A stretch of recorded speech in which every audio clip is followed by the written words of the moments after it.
You know that moment when you're alone in your room at night and from the corner of your eye, you see something weird? Like maybe it's just a coat hanging on a rack. But for half a second, your body doesn't treat it like a coat. Your heart jumps, you freeze, and then your brain catches up and goes, relax, it's just a coat. The funny thing is, you're not a child anymore. You know there's nothing behind you. You know the room didn't change just because the light went off. So the real question is, after living in safe houses with locked doors, lamps, phones, and light switches everywhere, why does our body still react like something might be there? Let's start with what darkness actually does. It doesn't add anything to your bedroom. That coat doesn't magically become a monster when the lights go out. The room is still the same room. The coat is still the same coat. The only thing that changed is you, because darkness doesn't put something new in the room. It takes something away from you. It takes away your ability to see. And that matters because humans are basically daytime animals. Our eyes are amazing in the light. We're good at seeing color, distance, movement, faces, little details. But in the dark, our eyes become much less useful. And suddenly, the sense you trust the most can't answer one of the oldest questions any animal can ask. Is something near me? Or even worse, is something behind me? That's why the dark feels scary. Not because the dark attacks you, but because it blindfolds you. And being blindfolded isn't scary on its own. It becomes scary when some deep part of your brain remembers that, for most of human history, not being able to see was a very dangerous situation. Because for a very long time, humans were not the unstoppable top predators we like to imagine. We were also prey. There's this famous fossil called the Tong child. It's the skull of a young child of our early human ancestor. And when scientists studied it, they found marks around the eye sockets that looked like they came from the talons of a large eagle. In other words, this child may have been killed and carried away by a bird. That sounds strange today, because we're used to thinking of humans as the dominant species. But that was part of being human once. Being small, being vulnerable, being watched, and nighttime made everything worse. There was a study in Tanzania where researchers looked at years of lion attacks on humans, and the attacks didn't happen randomly. They increased in the darker nights after the full moon, when the moonlight started disappearing. The lions knew the optimal time to attack was when people couldn't see. So over time, evolution gave us a kind of night mode. When the lights go out, your brain quietly turns up the fear setting. And this isn't just a figure of speech, you can actually measure it.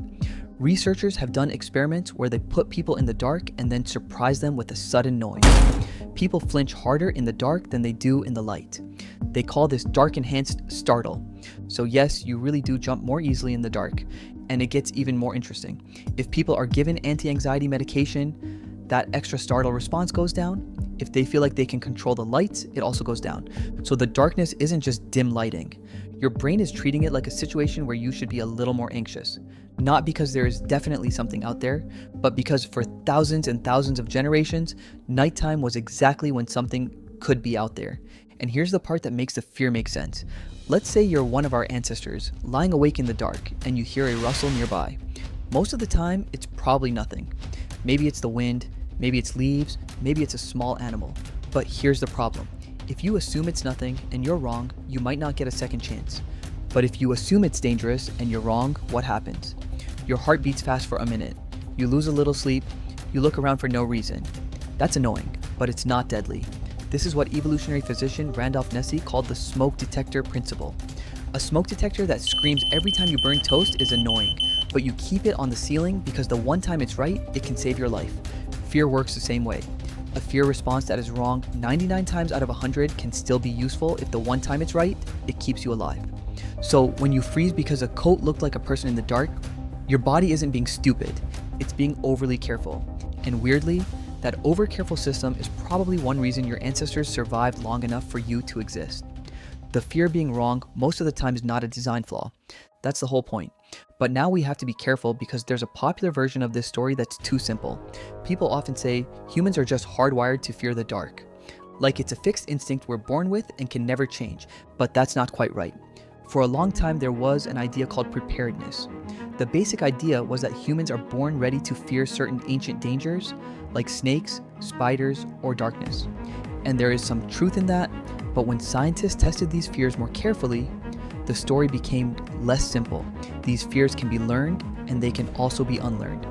A fear of the dark is not necessarily locked into you forever, so you probably weren't born already afraid of the dark. What you were born with is more interesting. You were born ready to learn that fear very quickly. Your brain came pre-tuned to pay attention to darkness, uncertainty, sudden sounds, strange shapes, and things you can't fully see. The fear of darkness is a lesson children are especially ready to absorb. You don't arrive in the world already carrying the fear. You arrive with your hands open, ready to pick it up. And that's why this fear shows up so strongly in children. Fear of the dark is one of the most common childhood fears. And honestly, it makes sense. A young child doesn't yet have a strong boundary between imagination and reality. So when they imagine a monster in the closet, it doesn't feel like just imagination to them. It feels possible, maybe even real. Then you turn off the light and all the familiar details of the room disappear.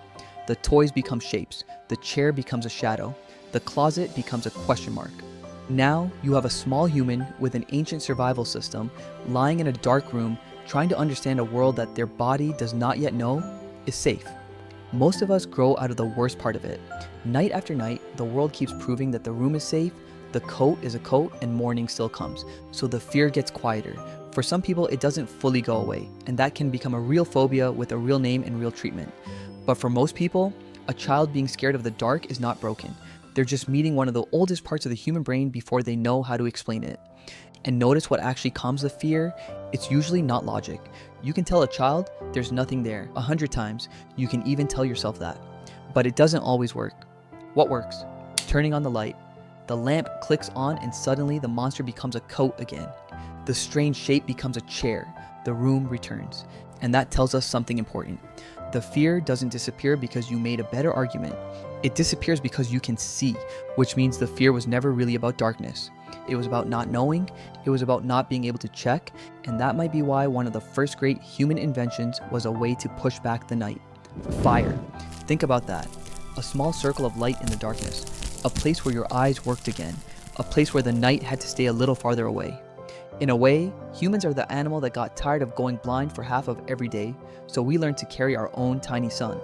And every light switch in your house is just the modern version of that ancient fight. So let's go back to the original question. Why won't your body just let the fear go? Because the bodies that let it go too easily may not have survived. Imagine two of your distant ancestors on the same dark night. They both hear a rustle outside. One of them thinks, it's probably nothing, rolls over and goes back to sleep. The other one sits up, listens, moves closer to the fire and stays alert. Most nights, the second person was probably overreacting, but across thousands of nights, being the nervous one had advantages. The jumpy ones survived, the careful ones survived, the ones who couldn't quite ignore the sound in the dark survived. And you come from them. So the next time you turn off the light and feel that tiny rush of panic behind you, don't be too embarrassed. Yes, it might be silly. Yes, it might just be a coat. Yes, there is probably nothing there. But that little fear is not a weakness you failed to outgrow. It's an old guard, a watchman, a piece of ancient survival software still standing at the edge of the firelight, doing the job it has done for a very, very long time. And every night, even when there's nothing there, it still refuses to look away.